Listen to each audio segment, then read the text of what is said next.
Maybe the best podcast. Maybe the best podcast. Maybe the best podcast. Yo, we taking off. We taking off. That's the one. Oh, man. Maybe the best podcast. Hi, welcome to Maybe the Best Podcast, episode 37. 37. 37. We got the hot dad over here, and Twan D the student, What's up, a.k.a. man? Twan D the student. You already know what it is. Welcome back, gang. Gang. Rest in peace, Tupac. Rest in paradise, man. Yeah, man. In paradise. Yesterday, 21-year anniversary of the passing of Tupac, man. Yeah. It doesn't feel like it's been 21 years. Or like I want to be a vampire. Like I want to be a vampire. So it's like, nah, nigga, I ain't aged at all. But yeah, it's been 21 years. Yeah, it's been 21. First off, shout out to everybody out there. Again, YouTube, we love you. Shout out to everybody on YouTube. Yes. That's subscribed to us, that's following us. This is what I think it's gonna be a seventh video posted on YouTube. Seventh video, 37th episode. Shout out to everybody on the live. You know, I lied to myself. Gang. Listen, this week, man, how you guys' week been? Good. It's been a long week, man. Irma. Hella long. You know we gotta talk about Irma. Yeah, man. You asked me about my week. The first thing that comes to mind is Irma, bro. Irma. Man. Shout out to the homeowners. Okay. So as a homeowner, yeah, how has Irma affected you, and what would you say to other homeowners or people that aspire to be homeowners? What would you say has to happen? Look, man. Make sure your homeowner's insurance has a pretty decent premium and a low deductible for hurricane damage, because like usually your deductible can be anywhere from $500 to $1,000, and then they'll raise it for hurricane damage. Thankfully, my deductible for hurricane damage is $500 as well, because I've been paying an astronomical premium, and so I'm waiting. I'm hoping that the insurance company doesn't give me too much shit, but I had some roof damage with a little bit of leaking, so fuck Irma for that. She also knocked down the oak tree in my backyard, which I had to take my saw to and chop it down. So outside in front of my house right now, it's a bunch of tree limbs because I literally broke down an oak tree and reduced it to that pile of sticks out front. So Yeah, man, when I pulled up, I'm like, man, I can't even pull up on the side. yeah, which is good because my neighbors usually like park Yeah, in that front little of my white truck house, that be ready. Yeah. and now they can't park in front of my house because there's an oak tree out there.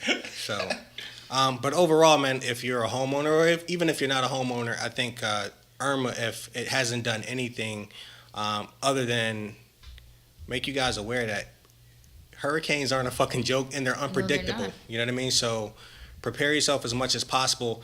I mean, there's areas around that are still without power. There's Flooding. There's stores that still don't have certain essentials, you know, canned foods, water, you know, a lot of their food, like we were talking earlier, me and Visual Director Bay, like the Publix by my crib don't have any milk yet. She was saying in her area, the store she stopped by didn't have some of the frozen goods and stuff like that. So power got knocked out everywhere. A lot of people lost food, and families, man. Families lost a lot, man. If you have home damage and, you know, you just can't come out of pocket thousands of dollars, like everybody ain't got it like that. You know what I mean? Like you got kids, you got car notes, you got your mortgage, you got all the other things that you're trying to take care of. The last thing you're thinking is, oh, a hurricane's going to pass through and cost me a couple $1,000s. So get yourself a slush fund, man. Work towards getting a slush fund if you can, man. So. Yeah, man. You know, it's a lot of people in Orange County with no power. Yep. You know, so school out a whole week. Out a whole week. These damn kids. You know, I'll say something. Shout out to those in the community that helped out. Yes.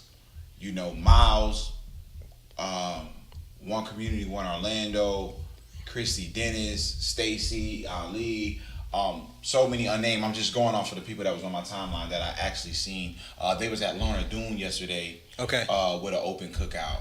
And then I seen that they were posting certain things like Lake Man, food pull up. You know, anybody with a refrigerator access. So they were really, really active in regards to getting resources for people, obviously disenfranchised people, in the hood and in the ghettos. Do we know how many people are still over there? Because I know Orange County or Central Florida Fairgrounds had acted as a relief center during the hurricane, and so people were going there with their pets and were able to stay there on the grounds. I wonder how many people are still there because they have no home to go back to right now.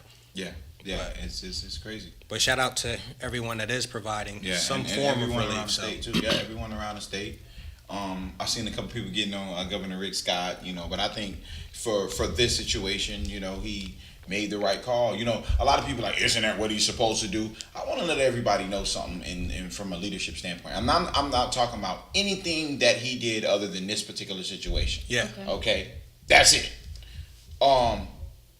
These kind of situations, it's hard not to panic, right? I mean, how many Floridians like myself are, oh man, this thing ain't it, this thing ain't. But how many people that would have stayed in the Keys and stayed where they would have stayed had it not been for him saying, hey man, look, I think y'all should actually kind of dip. Yeah.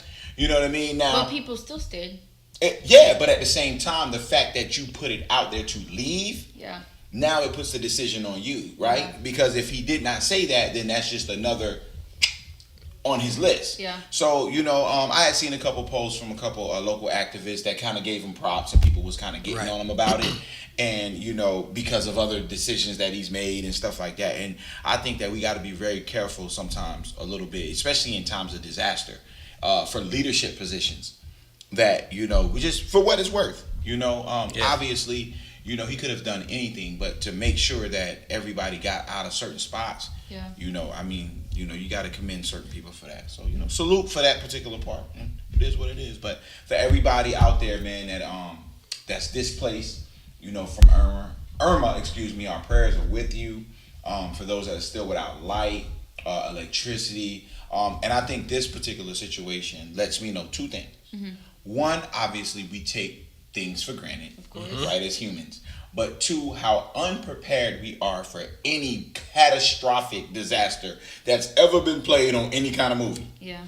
Okay? You know what I'm saying? Like what happened to all the bread people? Like, me and Bay went out just to cruise around the town, just to see what was open. Just, we was getting cabin fever. And this is another slight of why we need to own our own businesses. Every Oriental restaurant was booming. I'm talking about lines to the road. You hear me? And I'm like, well, wait a minute. And then I said to myself, babe, people must not want to eat their tuna and that bread that they got. No. But everybody wanted a hot meal. Exactly, but it's crazy. I mean, even us, man. Listen, man. We had string. I don't know if y'all seen my Facebook video. We had string beans on the grill in the dark. I had my flashlight. We had string beans. I had shout out. Oh man, I really want to shout out this church, but I forget their name. But it's a church in Orlando, Florida, on Indian Hill. Okay, if you're coming up Pine Hills Road, you make a left on Indian Hill, and the church is right there. I forget the name of the church, but you cannot miss it. They actually posted on Facebook that they were giving away meat that needed to be cooked and things of this sort. We pulled up. We just happened to pull up because we was already out. We pulled up, and they had an assembly line. And when we pulled up, they gave bagels, croissants, bread, 2 packs of chicken breast that we are still eating off of today. Like literally right before we came. So shout out to that church. I really, really wish I knew their name, but it's on Indian Hill, man, in Pine Hills.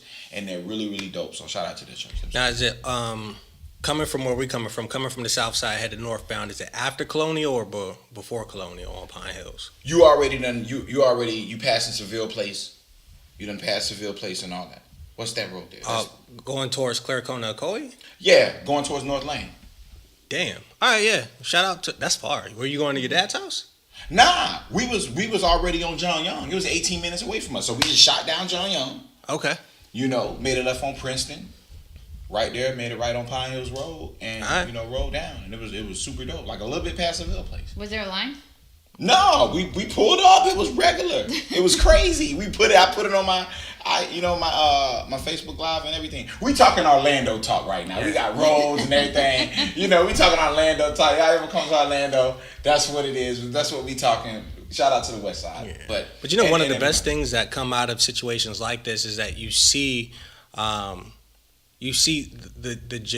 genuine people that are willing to sacrifice their time to cater to other people and make sure that everybody else is all right. You know what I mean? And it just reminds you that whatever it is that you're going through, you know what I mean? Like somebody else might be going through a worse situation, and if there's any way possible that you could take a seat back or take a back seat to yourself and your pride and your ego and do for others, man, it's amazing because, man, we've had people, you know, I stayed at my hotel and people were coming up from South Florida and they're getting reports, you know, at the hotel saying that they ain't got nothing to come back to. You know what I mean? Like that's a hopeless feeling. You know what I mean? So when you're giving out food and products like that and people can't get to the food, like, man, that's to them, like that's everything. So man, shout out to those that was directing people where the free ice was. Yeah.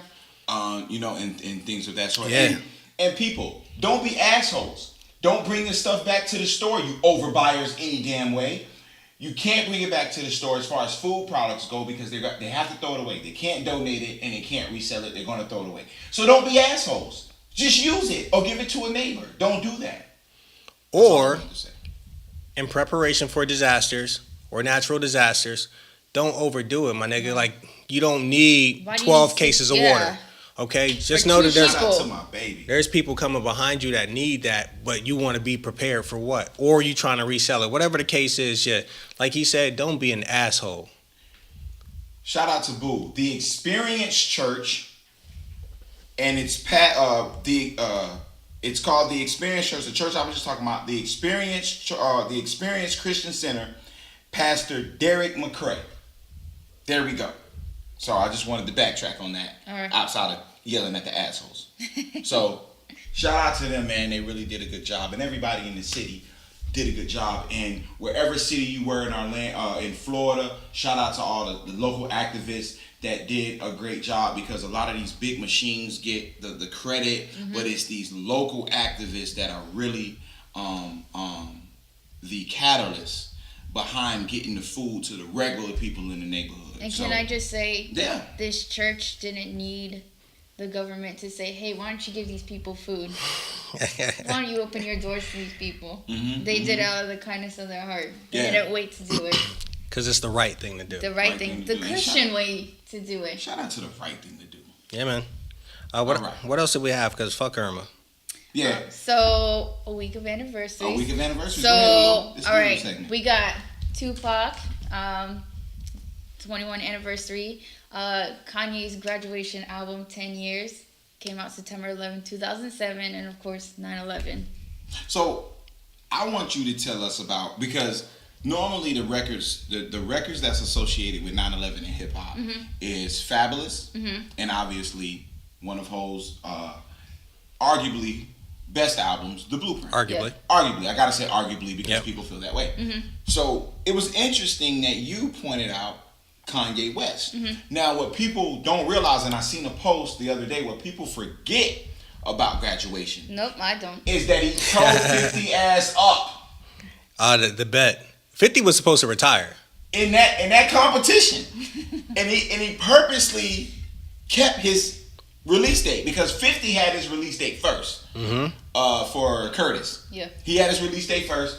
Kanye found out he was like, yo, let's do it. So they made a thing. And I think still in the last 15 years is one of the best moments in hip hop history.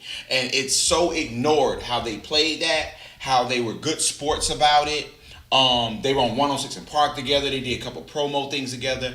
And I think that it's one of the most ignored but biggest moments in hip hop history because people don't realize, even though Kanye West sold 900,000 in the first week, 50 sold 700,000 in the first week. So you're talking about at a time in the industry where it's transitioning out of record sales into streaming, right? MySpace was popping at the time almost. Well, yeah. Getting ready. Yeah. Okay. Well, it was MySpace, and then Facebook started. Yeah, it started going. So, Yeah. for them dudes to really kind of hold that up at the time, I really thought that was impressive. So, Graduation is one of my favorite Kanye albums. One of the best, in my opinion. I want you to speak on Okay. how you feel. Well, it's hard because I do like Late Registration. He started tripping after graduation. I'm gonna just say that. I agree. See, Shout out to Travis Scott. And this is where I can agree because obviously right after graduation, My there Dark was Twisted Fantasy. no, it was 808s 808 and and Heartbreak, Heartbreaks, and which then to me is Kanye's best album. There's too much Arrangement wise, auto-tune. arrangement. I'll tell you this: if Andre 3000 does that album, it's one of the greatest albums of all time. But his arrangement wise, I thought it was an incredible album, and his lyrics were incredible. But it just, I don't think he delivered it well. And when I say well vocally, I mean on an Andre 3000 Pharrell level. Okay. I will say after graduation, my favorite album after graduation was Cruel Summer. Okay. I remember Lupe saying that he wished Kanye didn't have so much auto-tune on the album. He wished like you can hear the idiosyncrasies in his voice. I enjoyed the album just because like I feel the album. Like you can feel Kanye and everything he was going through. This is after his mother had passed, and he was in a very, very dark place. He had broken up with his girlfriend that he promised to Mr. Rainey, I'm going to marry your daughter. You know what I'm saying? Like all of that. He got on and married her. You know, like no, it was Amber. Yeah, it was Amber before. You know. Yeah, but can't be mad. I love 808s, but in regards to graduation, that's where we got Big Brother. Like that's when Kanye's transitioned over to stadium sound. He wanted to become a rock star. Stadium status, exactly. Everything was wanted to sound big, and you could hear that. You know what I'm saying? Shout out to Big Sean. Toomp was on the album. Timbaland was on the album.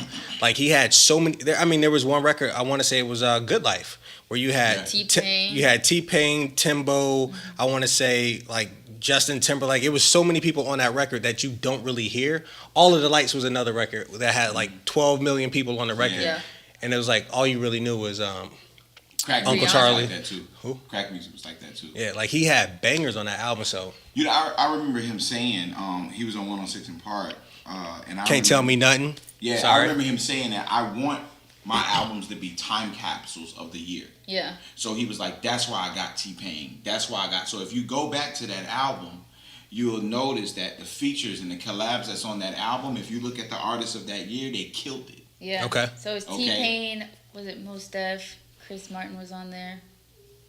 Who else am I missing? Daft Punk. Yeah. Is that it? No, I feel like there was definitely more. I know Rihanna was on All of the Lights. But that wasn't on graduation. Yeah, All of the Lights, Okay. That's when he started really. Oh, that was my beautiful. Was that my beautiful Dark Twisted Fantasy? All right. Well, shout out to Ye. I don't think Ye is missed at all. Like even down to Yeezus.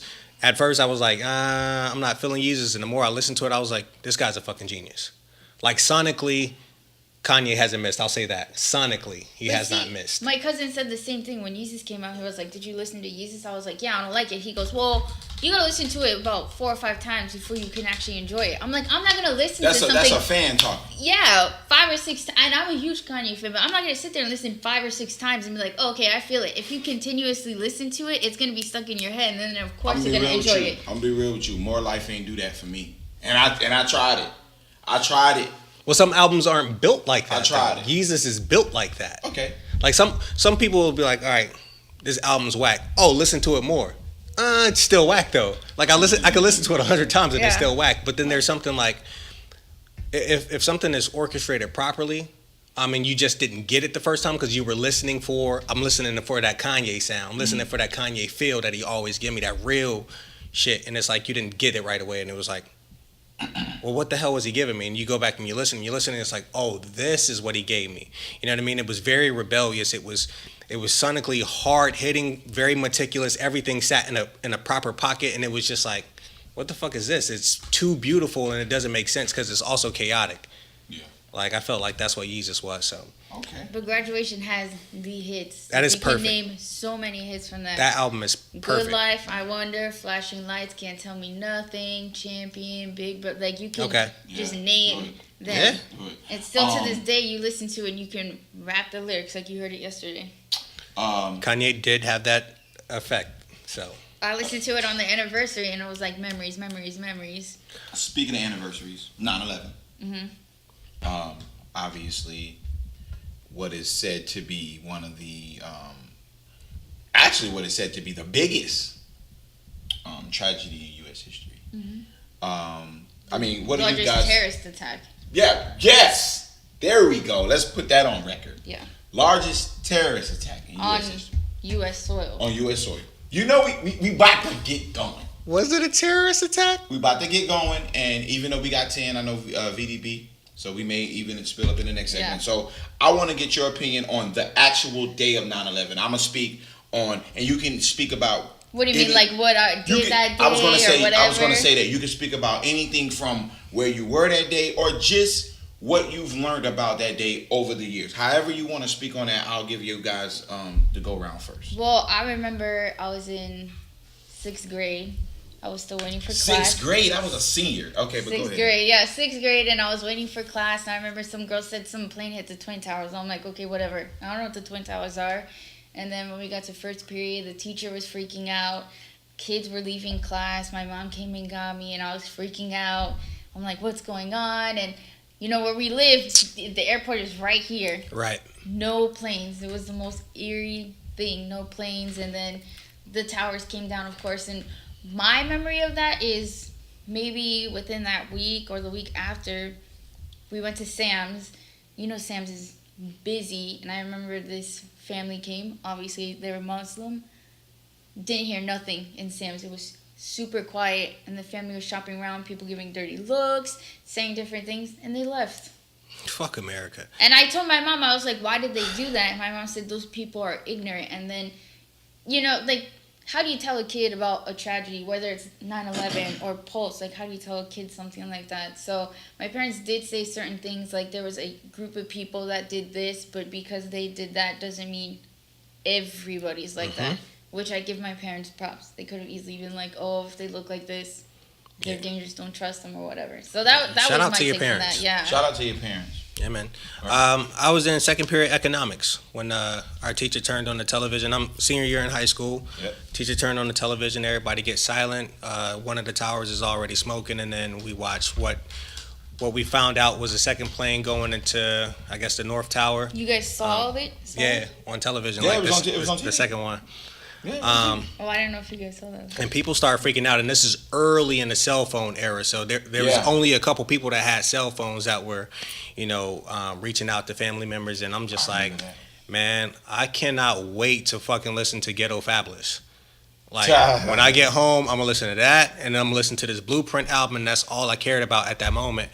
And it took years, like not even weeks or days or hours. It took years for me to really put together how significant, you know, September 11, 2001 was, because at that time it meant nothing to me. I'm a 17-year-old kid who has no connection at all to New York. And I'm in this bubble of, you know, arrogance. I'm very egotistical at the moment. Even if it's just a facade, you know, that's who I'm, you know, trying to personify at school. And I'm like, I don't really give a fuck. And, you know, today I feel closer to that guy today. I'm like, you know, just because the way America has trained me over the past few years, I just don't give a fuck. And I feel like, you know, I got into a situation at work, 9/11, I was asked to put on the ribbon. And I said no. And I was asked why. And I was like, because if I put on that ribbon, I'm a hypocrite just like you are. And that girl was like, well, what do you mean? And I was like, well, I don't give a fuck about 9/11. I know people lost their lives, but for me to give any more credence to their lives and not the innocent lives that are being lost in Syria, Libya, Afghanistan, whenever we go and attack them, if I don't give a fuck about their lives being lost, but I care about these people, then I can't say I care about people. You know what I mean? Like, you can't just care about American people only. That whole concept of God bless America really pisses me off. So, fuck 9/11. Until people can love everybody, including people that might look like they were a terrorist, whatever the fuck that means, or even people that look like they're a super predator, whatever that means. We know what that means, but, you know, fuck y'all. Right. Very bold statements by the brother. Very bold statements. I'd like to talk about the Green Monster later too. Yeah. You know, first off, I'm going to use these last minutes because we're going to go into the second segment. I'm going to use these last minutes to talk about my thought process originally. Okay. And then when we start, I want to talk about this whole never forget thing and the biasness in this country about that. And salute on the live. All my veterans out there, this is no disrespect at all. But the first thing I said, and this is the conditioning of America, and I said to myself a few months ago, I said, they are doing to the Muslim what they did to the black person as far as branding. And I'll tell you this, I'll tell you why, right? The first thing I said to myself, and I remember saying this to my girlfriend, that's them damn Arabs. Yep. That's the first thing I said, excuse me. That's the first thing I said. That's them damn Arabs. That's them damn Arabs. Why? Because America had depicted an image of a group of people. Manufactured. There we go. Manufactured the image of a group of people that if anything like this happened, you associate that we knew who it was. With that, right? Same thing. I didn't. Same thing with us. 3 minutes. She was in middle Same school. thing with us. When the DC sniper happened, we was shy or black. First thing we said, that's a white boy. That's a cracker. That's cracker. That's a white boy. That's a cracker crime. Ain't no way. And we was like, niggas. Ah, we was shocked. So what America does is it manufactures images based on certain things, right? So if you Google, and I'm guilty of laughing at these things, but you can Google YouTube videos of guys dressed in all white garments, throwing suitcases at people, and people riding out dipping. You feel what I'm saying? Because the depiction of that is that. And I've literally seen this country rebrand a whole group of people. And I grew up with rappers being Muslim. The whole Philly, you go to Philly. I mean, you got family from Philly. You go to Philly and brothers is bearded out and everything like that. And hum to Allah.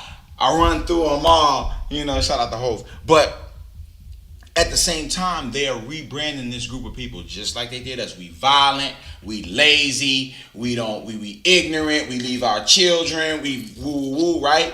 So that's the thought process that I had in that regard, and that's what they wanted to do. And if you notice, for up until this day, they use that as a reason to go up in there, and that's what happens. It's so weird how every country of resources always has the war. It's never a country that don't have resources. So then they'll throw some shit out, create a narrative like they're bad. We need to go up in there when really you going up in there to control the resources. So in the next segment, we're going to get into the biasness of this country regarding the statement, never forget, because it's very branded. I stopped supporting. And I want to say this. Like you said, salute to all the innocent lives that was caught up in some bullshit. Because you know what they call it? They call it casualties of war. They call it collateral damage. That's what them jokers call it. Salute to all of those people that lost their lives. And even the families left behind, man. Yeah. The families left behind. The troops that got deployed over to Afghanistan to fight that bullshit, just so they can control OPEC, as you stated. And shout out to all the people like our friends that served in the military that feel like they're going out, and they're men of valor that go out and they're serving with the purpose of protecting and aiding our country and doing what's right for their families and their country, right? Not only them, but the people in New York that for 9/11 during that time. I had 2 officers in my family that was there that did that. So shout out to NYPD. You know what I think, and we're going to wrap it up for the segment. Why? I think that the people that do that, like an ag, is repping the people that he had to protect and his family. I think it's a very small percentage that's like, I'm literally over here for the flag in my country. Right. Because when they recruit you at school, what they say? You can make good money. Yeah. We pay for your school. We'll pay for your school. So you already going over there with different intentions. Right. No, but still, for those that went over there with good intentions and had to come back with bodies, you know what I mean, with a fucked up mentality, PTSD and all of that, I feel sorry for them knowing that our government doesn't give a fuck about you. At all. And you weren't really there to protect and serve for your country. What you were doing was stealing from a poor group of people. Yeah. Defenseless people. Defenseless people. No. Maybe the best podcast. Welcome back, everybody. Maybe the Best Podcast, episode 37, and we are talking of never forget. Never forget. Never forget. Never forget. So, Hashtag never forget. Yeah, hashtag never forget. Because you got to brand it. You got to market it. Yes. All right. Yes. So in the first segment, we were talking about 9/11 and the anniversaries and things of that sort. Yeah. And, we'll get on. I mean, I do want to say, like you said, the innocent lives. But Talk about then, I always, if I try to, I always watch like when they read the names. Yeah. Just to see the different family members and. The ones that always break my heart, especially this year, like there's a little girl, I'll say she's probably 6 or 7, and she's like, oh, and for my uncle such and such, even though I've never met you, I'm trying to remember exactly what she said. She said, even though I didn't meet you, I'm pretty sure if you were here today, life would be beautiful, but I know you're watching us from above, so thank you. Yeah. That hurts. Or, I never met my dad. I was born 2 months after. Yeah. That hurts. A lot of that sucks, man. I actually saw a story on ESPN from Adam Schefter. Shout out to Chef. He is married to a woman who lost her husband in the Twin Towers, and her husband had called her that morning. He was on the floor right above where the first plane hit. So when he called her and he left a message, it was just like, bye. Yeah, this is it. This is the last time I'll be able to tell you I love you. And so Shefty brought it full circle and was like, that guy's pictures are in my house. I never met him, but he built this woman. He, helped her bring a child into this world that is my son. And it's things like that brings me back down to, a sense of humility about the situation, because I will continue to say fuck 9/11 and everything that took place that day. But then you realize that real lives were affected. Yeah, exactly. Families are still living with the loss. And that part sucks. So in regards to that, I do like to say I genuinely care about the people that lost their lives. But at the same time, that doesn't allow me, 9/11 doesn't make me want to become patriotic, because I'm the same guy that says, while I care about the people that lost their lives there, I feel the exact same way about drone strikes in Afghanistan that kill innocent women and children and men who have nothing to do with the Taliban or ISIS or whatever else the case is. Or even if they are part of ISIS, I really don't know what their real agenda is, other than what America tells me. Exactly. And that's the thing, right? So, as always on this show, family, I'ma always try to keep the narrative even keel. And with it, is that what you do? No. No. All right, let's go. Let's I rock. try to remind motherfuckers that we forgot. I mean, whatever you think about 9/11, it's not even about that. No, but what I'm saying is, whatever you think, whether you think it's for real, a hoax, whatever, you always have to. It always comes down. You have to remember the lives lost. Absolutely, and so no we matter salute what and respect first. Exactly. Yes. We always do that.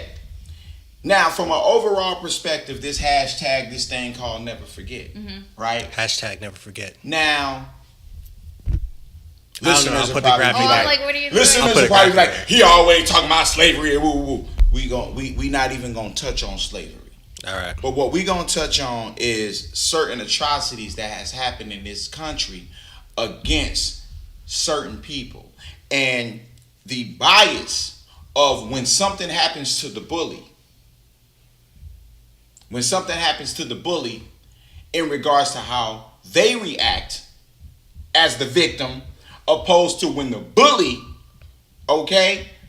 extracts what they always do. Yeah. See, 9/11 is just the result of the bully finally getting his ass punched in the mouth. Now we can say set up or whatever the case may be. And like I said, casualties of war or collateral damage is what they called it. I'm pretty sure they did because they had that information. But I posted something on my Instagram and it said all buildings matter. It was a hashtag. I didn't see that. And it was about I'm gonna look it up. Black Wall Street versus 9/11. Black Wall Street is the first homegrown domestic terrorist attack on United States soil. Read it up. 1921, Tulsa, Oklahoma. They want to call it a race riot. The reason it ended up not being a race riot is because bombs were dropped on this community. We talking about a community of hospitals. We talking about a community of airports, grocery stores, schools, banks. I'm talking about a community. I ain't talking about this. See, a fucking city. We talking a whole city. Everybody want to talk about black business, and the ideology of black business is just a mom and pop shop. That is the result and the end of what black business was. That's just what's left over. Right. That's what's left over. We had cab services and theaters and all of that. And one of the biggest, if not the biggest domestic terrorist attack and atrocity in this country that they still do not acknowledge today is Black Wall Street, along with Jim Crow, never forget, along with slavery, never forget, Emmett Till, Rodney King, never forget. You talking about monumental moments in this country that doesn't have a hashtag never forget. Yeah. You know, and that's my issue. That's my stance, because we cannot allow this bias in the live gone. We cannot allow this bias to go on and this narrative to continue to happen, because what it does is it allows a person to walk the fence and be borderline insensitive. Because some people will say, well, how can you say RIP to the lives and then in the next sentence say fuck 9/11, right? That's the it's very easy. Yeah, that's what you're put up against with the information that's given. And when you find stuff out, I'm talking about their own people exposing it. Shout out to Michael Moore. Own people exposing it. I seen a video. They own folk debunking it. That was a demolition. Yes. Yeah, that's a from the bomb. I hear my man say in the background, he says, "We're gonna have to bring it down." Right. Because the way it fell, if a building it fell hit, like a demolition. They showed demonstrations of demolitions, and that they purposely brought that thing down to whatever they wanted to do. But I heard my man in the back. He said, "We're gonna have to bring it down." Well, Google it. Let's look at all the benefits from 9/11. And this is a moment where I'm really trying to take away from the lives lost, the families affected, the communities hurt by the losses, and look at all the beautiful things 9/11 brought to America. It brought depression. Maybe. But what it did, 9/11, where the Twin Towers were originally at, are now a tourist attraction that you have to pay for, which is a boost to the economy. They were able to build new buildings, a boost to the economy, right? And the workforce, right? Yeah. The only thing that you had to truly lose were invaluable lives. Yeah.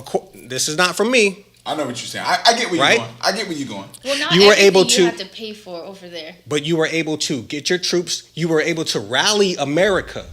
You were able to manufacture a target, an enemy. The Patriots won the Super Bowl. Remember? Look, they won the Super Bowl that I'm like, that wait, season. what does that have to do with things? No, but I get it. But I get where you're going. You were able to create and personify a villain. Yeah. Rally the entire country together and say, let's go get them fuckers, right? And everybody came together. Everybody hated the same people, and black people were no longer at the bottom of the totem pole. Yeah. Of course, there was so much money brought back into America from this tragedy. And I think that was the whole goal, and the end result is exactly what was needed.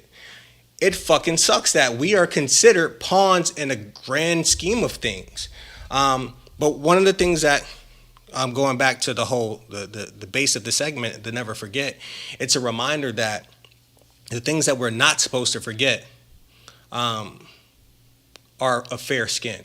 Anything related to a darker pigmentation, if your melanin popping, we need to forget about that. But we can't forget about the tragedies that happen that include a majority of white people.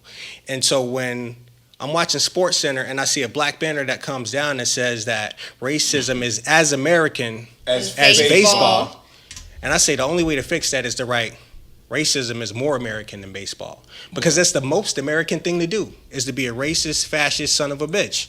Shout out to Jane Elliott. She said, if you are white and you went to public school in America and you're not racist, you wasn't paying attention. Essentially. Like, that's how we were. That's Look up the even blue-eye, us. green-eye experiment when you go home. Even blown away. Even us. You know what I mean? Like, you're taught a world's history, and then in crunch time, and you've explained before on our podcast why February became the month for Black History Month. Yes. But even still, there's a single month dedicated to it, and then after that, it's like, well, I mean, we squeezed all y'all shit into a month. Why do we need to continue to go over your history? Mm-hmm. There's so much white history that we have to go over. That's important. I think what we have to understand, can I give a shout out to a podcast real quick? Sure. The Bottomless Truth with CD and Juice. Mm-hmm. Episode 8, man. Oh my God, it blew me away. But it just reminded me of what I'm getting ready to say, so that's why I had to give them a shout out.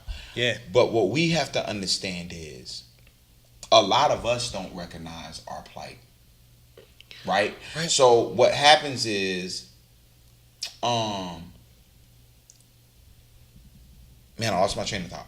But what happens is when you go to a level of trying to fight for something and you don't have everybody on the same page, you have a level of resistance that we're having right now. So when you go to remind somebody of something, right? And all the reminder of is just to gain pride. You know, I was looking at a Pac documentary, speaking of anniversaries last night, and he said almost 2 seconds after the pride comes anger. And I know that. And you can hear it in my voice sometimes, right? A very prideful person, but it's anger because of the oh shit that you get when you learn and you study. Yeah. Look, we allow Black history is American history. That's why my cover photo never changed on my Facebook. That's what I was getting ready to say before I lost my train of thought. Black history is American history. I was looking at a God bless him dead, James Baldwin, I Am Not Your Negro. Yeah. Documentary. And he said, we are in the yet to be United States of America. Okay? And so we just got to understand. Let me say this, to piggyback off of what you're saying and what we're leading to. It is unfortunate. Like, we know that Black history is American history. Mm-hmm. We know that in order for us to gain any traction and to love ourselves, it's important for us to know our history. The problem is our public school system, and we're not fighting enough, talking to the leaders at the school board level or wherever to change the curriculum, because I think that's just as important, right? But you gotta understand, the prison and school system is 1 and 1. So what happens is the people that are funding that are funding the schools, right? So I was just, man, it's so crazy. I was talking about this at work today. There's a reason why you get more information in college and in private school than you do in public school. You know why? They spend more because time you're with you. paying for it. Yeah. You're paying for it. In public school, you're not. So you know what happens? What your mom used to say? I'm paying for it, you get anything I want. Right. I'm paying for it, you get anything I buy. So that's what it is. The elites, it's not the school board, bro. The school board ain't got shit to do. The elites that are funding the school say, you know what? This is the type of education we want you to teach if we're going to give you money. So we want you to teach this certain thing all the time. Right. Or we're not going to fund you. Which would be fine in the rich communities where those dollars are being funneled. But where the taxpayers are responsible for the schooling, I think we do have to apply more pressure. And, you know, it's going to take time, but I think we have to be conscious of that, because maybe that's the thing. We're not conscious. We're not aware of it enough. We grew up, our families, people before us grew up knowing that this is the only way. So shout out to Derek Grace. Please go on Instagram, follow a gentleman named Derek Grace. He's the tatted mentor is what he calls himself, tattoos on his face. And people stop him and say, man, you know, with those tattoos on your face, you're not going to be able to get a job. And he goes out of his way to exploit that mentality. Oh, I can't get a job. I can't work for them because of this. Well, that's cool because I created my own way. His children have been homeschooled, and definitely smarter than me, and we talking 11-year-old and a 7-year-old, and then they have he has 2 smaller children as well. They know how to name any gun, load a gun, cock a gun, aim a gun. I know you're talking about the dude with the dreads. The dude with the dreads. Yeah, man, he got them mercenaries. They out there, she know the law, everything, reciting it, everything. They know the law, they know their history, and they're being homeschooled. And that's I'm not saying, you know what, fuck it. If we can all put ourselves in a position to become self-employed and create our own wealth, that is the right thing to do. Don't put your children through a system. I do like the fact that a public school or any type of school system allows your child to cultivate culture and learn how to converse with a different demographic of people outside of just his family. That's dope, but fuck, we can get to that later. Right now, what I need you to learn is what's important. I don't need you learning all that bullshit. So his process is to unlearn and relearn, or unteach and reteach. You know what I mean? So you have to like break them down, all that bullshit that we was tossed into our brains, and that's something that we're going through now in our 30s, trying to declutter our brains from everything we've been taught, and we've been institutionalized to a degree, and we have to work our way backwards to go forward. They don't teach anything now in high school. If you go to high school, your English class, what did you used to do? You used to go, you had 10-minute bell work, you used to read a book, do assignment on the book. Now your bell work is basically your classwork. They don't make you read. They don't give you homework. I thought English was fantastic. I think that's a great course to have. Reading, is fundamental. You know what I mean? Right. You can read anything. I'm not saying, read school books, but, anything. And it opens your mind. Now, you don't have to read. You're not required to read, and that sets you up for failure. When you go to college, what are you going to do? I mean, if you go to college. Even penmanship. I remember learning cursive in 3rd. Yeah. When you get to 6th, it's no longer required. Yeah. So penmanship, but it's for your signature. Correct. Your signature. Exactly. And I'll tell you this as far as that goes. Like I said, people that the kids are learning the same way, right? Everything around them has changed. I seen a meme.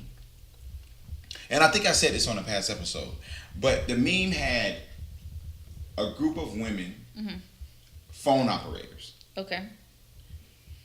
matched up against phone operators today, call centers, whatever. Oh God, this seems good. And it had another picture of students in the 50s in class and students today in class. Looks exactly the same. It's exactly the same. They was doing this, sitting down, doing this for 8 hours, like a job. And then, ironically, when I was looking at the Pop documentary last night, and I always look at, this is not any documentaries I haven't looked at, but, when he's, he's 17 in this interview. Okay. And he says, we shouldn't be having a class on police brutality. We should have a class on, we should have classes on home ec. But we have classes on gym. Let's learn how to play volleyball. Yeah. Home ec should be, soon as you hit 6th grade, should be a permanent thing all the way up to 12th. That's to the point where they call it life management skills, right? But then you was only required to learn that in 9th grade. Yeah. To the point where by the time you get to 12th grade, now you're learning about carbon monoxide and ventilation and stuff and home ownership and things of that sort. So what I mean is, this public school system that we're talking about is not and never going to be designed to create an entrepreneur. Okay? I wish we had a statistician to see how many entrepreneurs came out of public schools. What I'm saying is, it's not designed to do that. Right. There's certain people that don't even know how to dress for a job until they go and look for a job. In the first job interview, they ain't hire them because they had jeans on.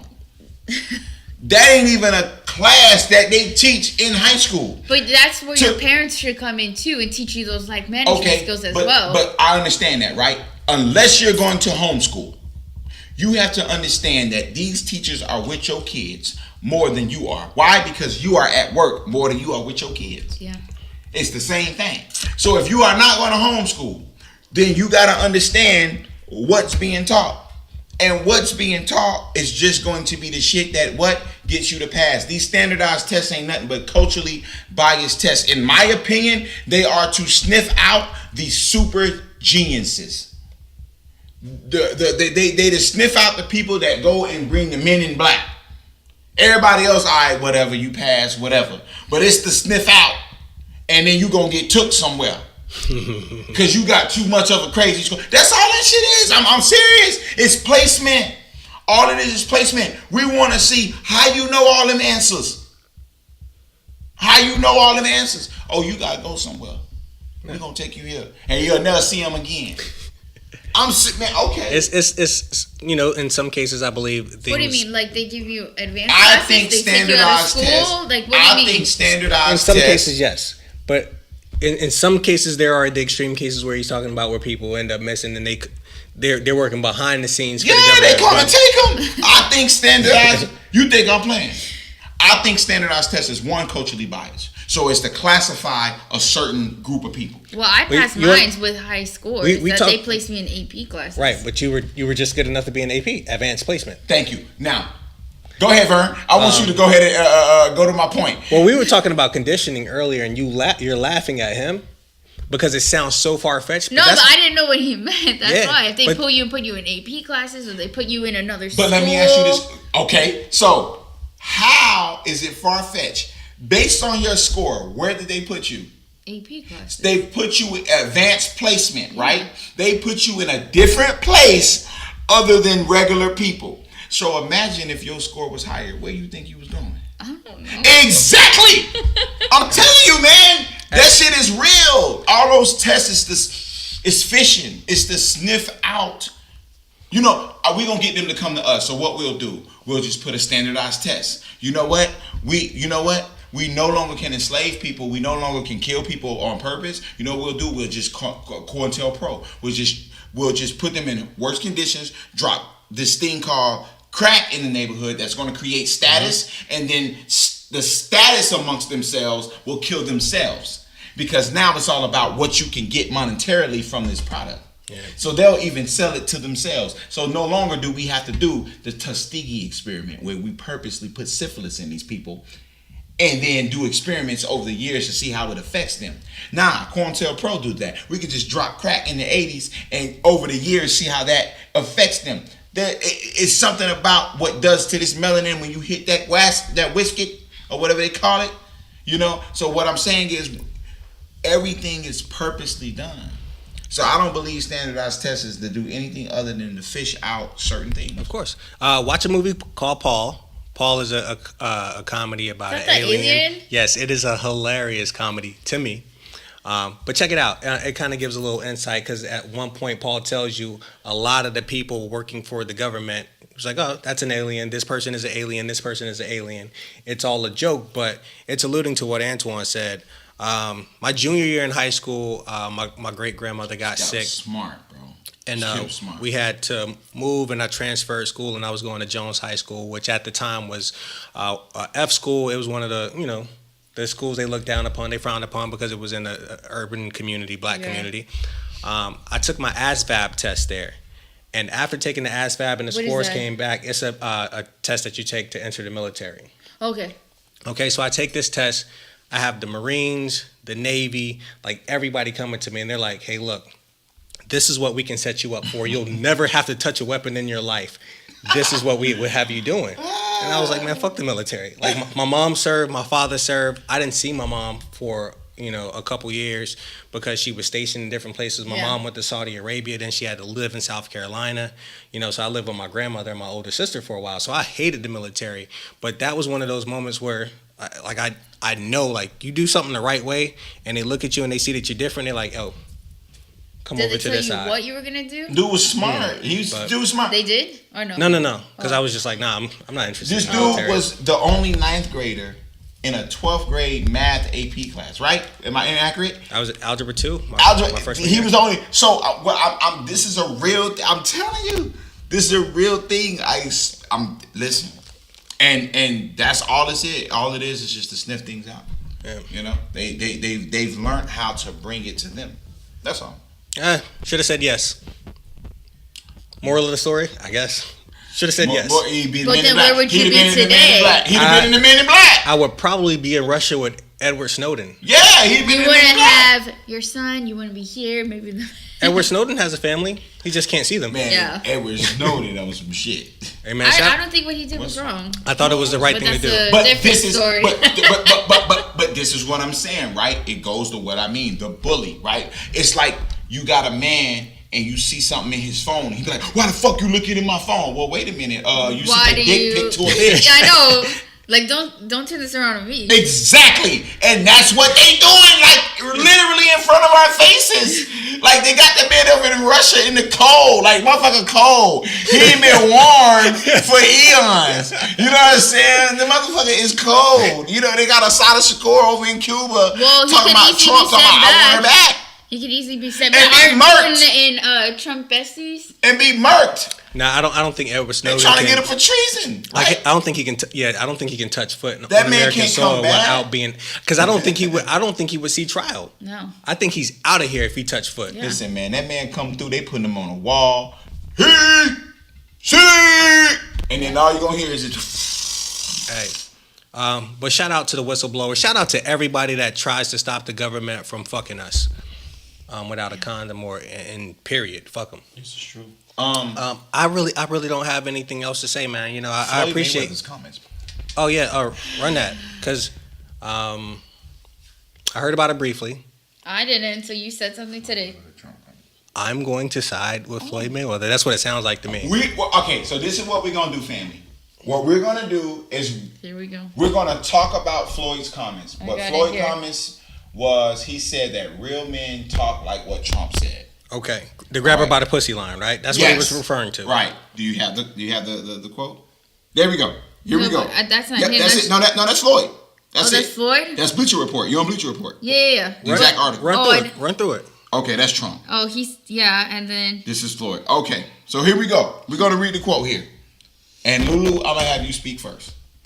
It says here, when asked about Trump, said Mayweather, told Hollywood Unlocked via Chris Savage, I don't know, some European name that they done took over, of Complex.com. People don't like the truth. He speak like a real man spoke. Real man speak like. Man, quote, man, she had a fat ass. You see her ass? I had to squeeze her ass. I had to grab that fat ass. Right? So he talking locker room talk. Locker room talk. I'm the man. You know what I'm saying? You know who I am. Yeah. I grabbed her by the pussy. And? Look. Because obviously we have a solid female base. Bay is female, obviously. Visual director Bay, and our co-host. So we are going to let Lulu have the floor first in regards to how she feels. Then you, and then I'll end. So go ahead. I mean, okay, what he said, a girl has a fat ass, she has a fat ass. Yeah, you can say it, but don't go grab it. Don't grab a girl by the pussy. Why don't you get to know the girl? I mean, what can you expect from Floyd and Trump? They're both men of power who think they can get whatever they want. He's a domestic, he hits women, Floyd Mayweather, and then Trump has no respect for women. So what do you expect from guys like this? If you have respect for women, you wouldn't say shit like that. Especially you have kids, you have daughters. Why would you say something like that? How would you feel, Ivanka? What if somebody grabbed her by the pussy? What if somebody grabbed her by the ass? You're going to sit there and be pissed? No, you said that during the election, and people sat there and agreed with you and said, oh, it's locker room talk. I've been in plenty of locker rooms, not like that, but I've been in plenty of locker rooms, and I've never heard guys talk like that because they have respect for women. No, I'm saying, and I'm cool with guys that they can say whatever they want, but they never said that out of respect for women. That's what I'm saying. All right. They didn't say that in front of women. Let me tell you something. I've heard guy talk before. I have. Yeah, you've heard guy talk in front of a woman before. No, I've heard extreme things before. I'm saying that right now. I've heard extreme things. Okay. Right. I've heard off the wall things, but nothing like this before. Look, man, there is a double standard when it comes to having children, especially if you have a daughter. I don't have one, and I don't want my son to grow up and say some of the things that I've said. Mm-hmm. But I've definitely said much worse than, they'll let you do anything. Grab them by the pussy. I've said, when you reach a certain level and you doing shit, and like Future said, you do what you want when you popping. Like when you popping, bitches will let you fuck for nothing. So it's like, for him to say you can grab them by the pussy, he didn't say I just grab them by the pussy, but he said they let you do whatever. Okay, so bitches will suck your dick because you cool and you got a record that you put out and they think you gonna pop. So I should let a guy grab me because he has money. It shouldn't happen. Floyd, no. I didn't know it was you. All right, you can go ahead and grab me. It shouldn't happen, but it doesn't change the fact that guys do think this way and talk that way. Now, if they're actually going out and acting on it, man, they deserve whatever come to them. Slap in the face, kicking the dick, go to jail, ass beaten by big bruh, cousin and daddy and all that. But, I speak very reckless. Like, I talk to my girl sometimes, and I know she's, like, looking at me, trying to kill me with her eyes and ready to punch me when I, like, looking at random bitches, like, I'll give her the whole dick. You know what I'm saying? Like, but we live that's in a with culture, my girl. We live in a world today where rape culture is, like, the thing. That guy... I joke about rape culture because it's... Okay, yeah, but that's... Right. But, like, what's his name? Brock Turner? You took a drunk girl. You had all these girls at a party, but you went for the drunk girl. You pulled her behind a dumpster. You raped her. You got how many months in jail because you were a good kid? Like, that's just the result of white supremacy. Yeah, but because of this, it's like us women, we're not to be respected. So if somebody did grab me by pussy, somebody did grab me by the ass, why should I say something? I respect women. Right. I think real quick before we wrap up, I've been a part of damn she got a fat ass. Damn I bet she sucked it good. Damn I bet she catch it in the face. Damn I'll suck the fart out of her ass. All of that. And what I'll say is this, and I hate even taking this stance because I don't like the motherfucker. But the question I would ask is, if any one of the things that I said was in replace of what was actually said, would it be the same result? Because it all falls in the same class. He just said, I mean, that was just weird. I'm not grabbing anybody by the, you know what I'm saying? Like, I've never heard a dude be like, grab her by the pussy. Damn, yeah, man, I had to grab that fat ass. But I'm going to be real with you. I've been in a club and I've seen dudes fingering a girl on the dance floor, damn near about to put his dick in her. So what do you think he told his homeboys the next day? Oh, she let me smash. Nah, I grabbed the pussy. Yo, bro, right there. I was fingering the bitch in the club. So if that's recorded and you going and being a Senate, there we go. You feel what I'm saying? So, but he gets praised. But let her tell her girlfriends like, "Oh yeah, I got fingered in the club." Then what does she look like? Nobody should get praised for it. Is what I'm saying. Nobody should get praised for it. And I don't agree with Floyd's comments, but guys do talk candidly. I've never heard a guy say, I had to grab that ass. I've heard a guy say, I want to grab that ass. I'll grab that ass. But I've never heard that. So, peace, bitches. To each his own, man. Hey, shout out to y'all, man. We love y'all. YouTube. Maybe the best podcast.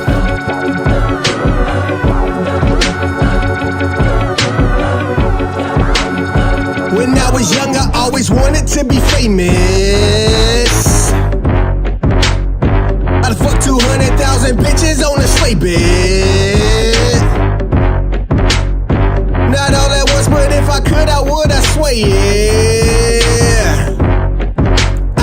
Just like the fucker, like Big Pun, I'm not a player. Okay, now I've been on some other shit with my bad bitch thicker than Southern grits. We fucking and we get to the money, fuck all that sucker shit. I've been on a hell of a run, I need a sponsorship. This bitch is pussy out of this world, straight from a mothership. I've been on my ET and being broke is foreign in my 30s. There's nothing you can say today that hurt me. Just sit back and observe me, pop the top off this bottle, Vevin bacon for breakfast and getting top from a model. Bitch, I'm cool, bitch, I'm bad.